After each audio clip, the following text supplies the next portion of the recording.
Sonic, the heart of your system.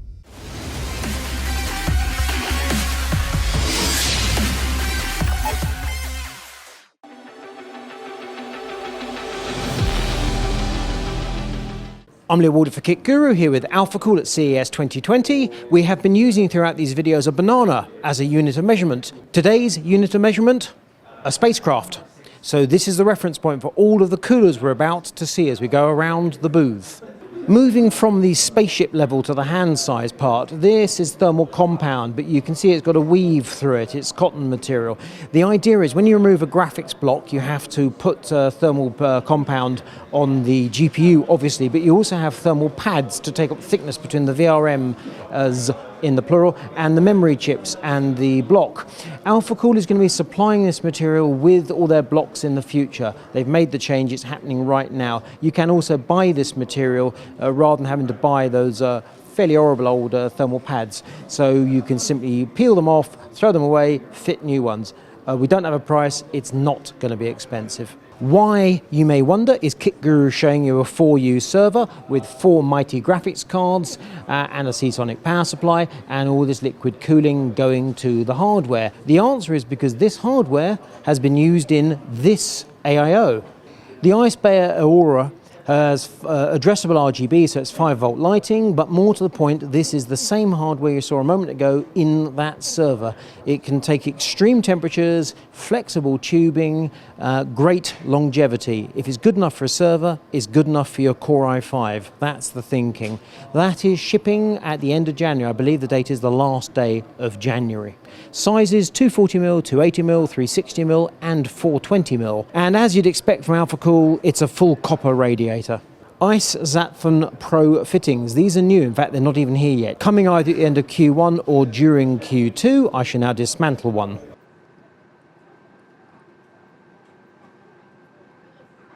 These fittings are specifically intended for use with PETG tubing in either 13 or 16mm.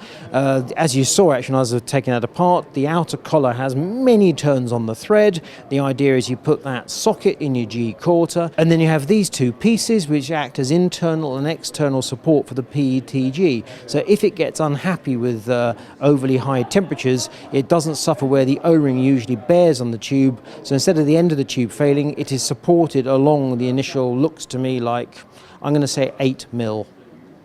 While you can use these fittings with any hard tubing of the correct diameter, it is specifically intended to make PETG more reliable in a situation where it might suffer from higher temperatures.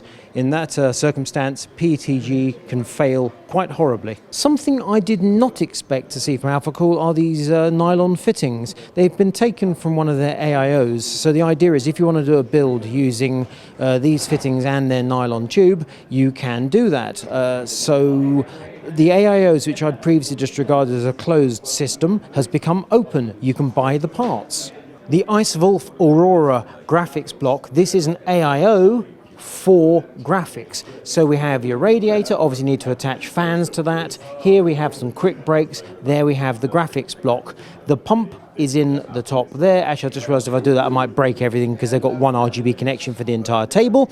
So there's a pump in there, and the idea is, from Alphacool's point of view, is they manufacture a series of blocks, either in black here or we have acrylic over there, and then they can simply keep the radiator pump hosing assemblies in stock, and they can move them from block to block. Obviously you need the correct block to fit your specific graphics card, but the rest of the hardware, that is entirely modular.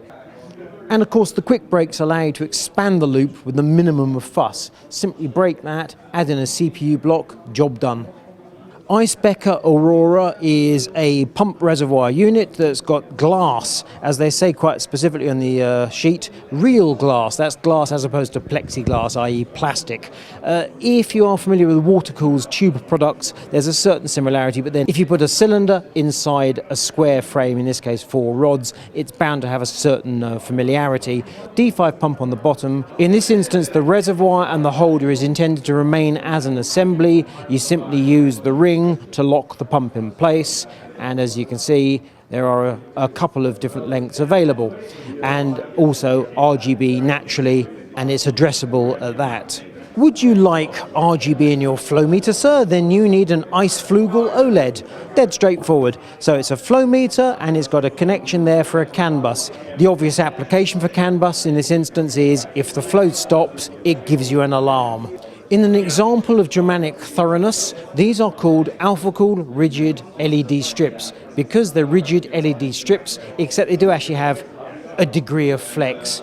They might look quite chunky with all the light on camera. If I rotate it, it's actually only 2.5mm in width. You could, for example, attach it to your hardline tubing and voila, instant RGB. But what, you may wonder, happens if your tubing is shorter than the LEDs? You can simply cut off sections of the LEDs. We think it's in sections of 5, but we'll experiment with that when we get some at home. So that's the starting length, but I could just as easily cut it down to say that length if I wanted. We saw a ModMyMods build at the Be Quiet booth, and here we are at Alphacool with another ModMyMods build, all with Alphacool hardware, just as you'd expect. They've called this build Gone Fishing, and indeed there are fish on the front and the side, so that makes perfect sense. Core i9, it's built in a Johnsbro case. We've seen ModMyMods use that case a few times. Johnsbro is not big in the UK. In fact, I've never knowingly seen a Johnsbro case in the wild in the UK. Z390 gigabyte motherboard, Corsair power supply, and then we've got RTX 2080 graphics with Alphacool hardware doing all the cooling.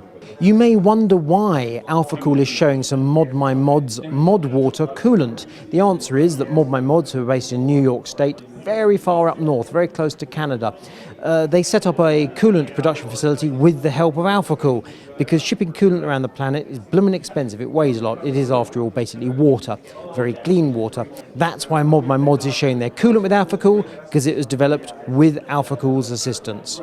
That's it, we finished our tour of the Alphacool suite. Plenty of interesting new products and a surprising emphasis on ARGB lighting. Alphacool we associate with black, but it's going RGB for sure. If you like this video, give it a thumbs up, hit the bell button, subscribe. We'll alert you to new videos as they become available. Buy a t-shirt, you owe it to yourself.